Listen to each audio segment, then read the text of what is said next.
retrouver sur Top Formation pour une nouvelle thématique, entendre la voix de Dieu. Voilà une aspiration pour toute personne qui a une relation personnelle avec Dieu. Cet exercice peut sembler difficile, laborieux pour certains, mais important pour notre croissance spirituelle. Et pour en parler, j'accueille sur le plateau de Top Formation David Terry. Bonjour David, bienvenue. Bonjour Nathalie, bonjour à tous.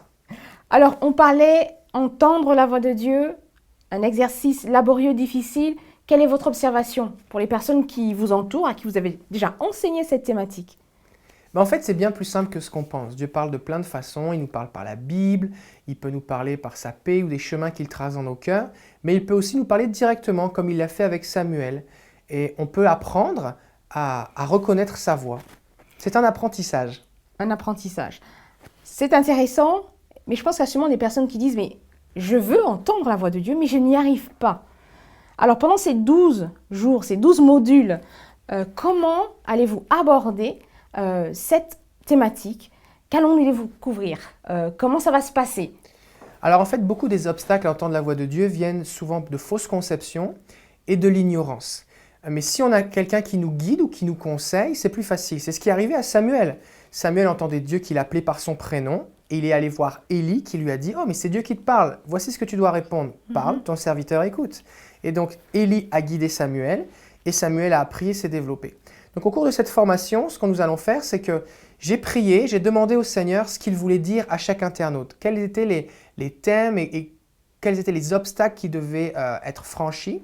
Et donc je vais partager ce que Dieu m'a communiqué à chaque session. Ensuite de ça, je vais le développer et l'appuyer sur la Bible pour qu'on réalise que c'est quelque chose de biblique, c'est vraiment important. Et ensuite de ça, on va l'expliquer pour pouvoir le vivre pratiquement, concrètement. Il y aura des temps aussi où on va prier pour que Dieu ouvre vos yeux spirituels, vos oreilles spirituelles. C'est ce que faisait Paul dans Éphésiens chapitre 1er, verset 17. Il va dire « Je prie pour qu'il illumine les yeux de votre cœur ». Donc là, la prière est importante. Et enfin, il y aura des exercices pratiques qui vous seront proposés. Et vous allez vraiment expérimenter des choses avec Dieu.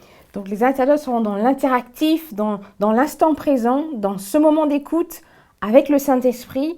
Vous allez partager ces pensées, ce qui monte sur votre cœur pour nos internautes. Je comprends aussi que cette formation est empreinte de votre parcours, de votre propre expérience. Nos internautes ne vous connaissent pas. David Thierry, donc qui est David? Vous pouvez présenter en quelques mots, en quelques minutes? Oui, tout à fait.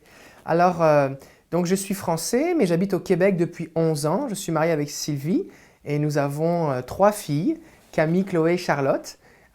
Et nous sommes maintenant pasteurs d'une église à Québec, dans la ville de Québec même.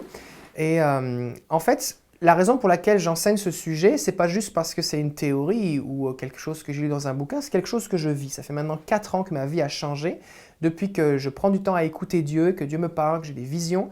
Et non seulement je le vis, mais surtout, lorsque je l'enseigne, eh bien, les gens se mettent à le vivre, qu'ils soient sur place ou à distance en ligne. Et vous allez aussi pouvoir le vivre. Donc, notre parcours un petit peu, c'est que on était des croyants, on est devenus pasteurs, et puis on voyait des gens se convertir de temps en temps, mais on voyait assez peu de surnaturel, on voyait peu de démons chassés, on voyait peu de guérisons, on voyait peu de dimensions prophétiques se manifester dans nos vies. Même si Dieu nous parlait par sa parole et on en sentait des directions, des impulsions dans nos cœurs, ça restait quand même assez léger. Et donc, au travers d'expériences, de voyages, de rencontres, de lectures, eh bien, j'ai découvert à quel point c'était bien plus simple que ce que je pensais d'entendre la voix de Dieu. Et donc, avec mon épouse, on s'est mis à passer du temps à écouter Dieu et notre vie a vraiment changé et la vie de ceux qui nous entourent. Donc, on connaît Dieu d'une façon différente et surtout, on voit un fruit différent dans nos vies, puisqu'il y a vraiment un flot surnaturel qui se développe alors qu'on écoute le Seigneur. Donc tous ces fruits se sont développés dans votre vie, vous a amené à créer une école, oui. L'école de ministère de surnaturel.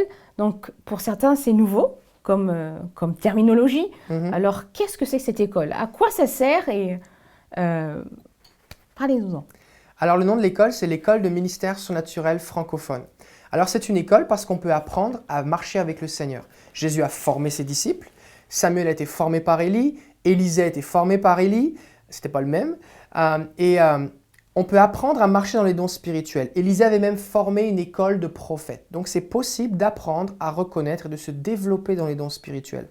Souvent ce qui se passe, c'est que Dieu nous donne des dons spirituels, mais on ne sait même pas comment ça fonctionne. C'est comme avoir un GPS et on pense que c'est une montre et on ne s'en sert pas parce qu'on ne sait pas à quoi ça sert. Donc on a besoin d'apprendre à utiliser ce que Dieu nous donne. Et donc, c'est le but de cette école. C'est pour ça que c'est une école. Le ministère, parce que Éphésiens 4 nous dit que Dieu a donné les pasteurs, prophètes, apôtres, docteurs, évangélistes pour former les croyants.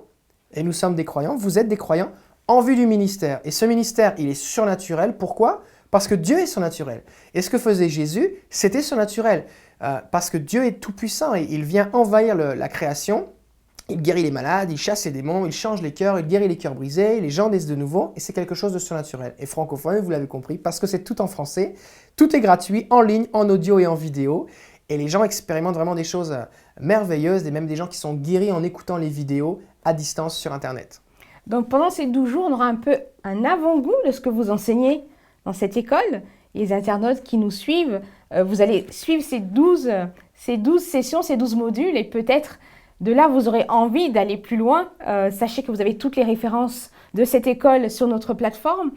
Donc, je comprends que nos internautes seront des apprentis, seront à l'école de Dieu, vont vivre des choses pour la première fois. Peut-être, là, vous avez parlé de notions, de terminologie. Certains, pour la première fois, entendent cela, vont découvrir, vont toucher ce domaine, cette sphère d'être en communion avec le Saint-Esprit. Qu'est-ce que vous voulez leur dire? Pour ceux qui, peut-être n'osent pas, ou ont certaines craintes, certaines peurs, comment peut-on les rassurer? Eh bien, Jésus a dit, si quelqu'un a soif, qu'il vienne à moi, et des fleuves d'eau vive couleront de lui. Donc, on a besoin d'avoir soif. Et donc, ce qui va être communiqué va déjà susciter la soif. Deuxièmement, Jésus va dire, mes brebis connaissent ma voix et elles me suivent. Et l'Épître aux Romains dit que tous ceux qui sont conduits par le Saint-Esprit sont fils de Dieu. Donc, c'est vraiment réservé à tout le monde, parce que quand on est un croyant, le Saint-Esprit vient habiter en nous. Donc, il est là, et donc il peut nous parler. Et en fait, souvent, les gens disent, il y a une petite voix qui me disait, mais on n'est pas trop sûr que c'est Dieu. Et en fait, on va vous aider à reconnaître quand c'est Dieu, quand c'est pas Dieu, comment trouver dans la Bible des points de référence, et vous allez le mettre en pratique, et Dieu vraiment se languit de vous parler. Donc, il va envahir votre quotidien, il va vous parler, il va vous toucher, et vous allez expérimenter, goûter cette relation, cette nouvelle intimité. De l'intimité va découler un fruit qui va être surnaturel. Vous avez utilisé un verbe, Dieu se languit de nous, se languit de nous parler. Et je crois que vous avez dit le mot-clé, la soif. Dieu va répondre à cette soif. Et vous entendez bien sûr nos échanges sur cette thématique. Dieu veut répondre à votre soif. Dieu veut être en communion avec vous par son esprit. Cette formation est maintenant disponible. À vous de vous y inscrire. Et puis on vous retrouve à très bientôt. À bientôt.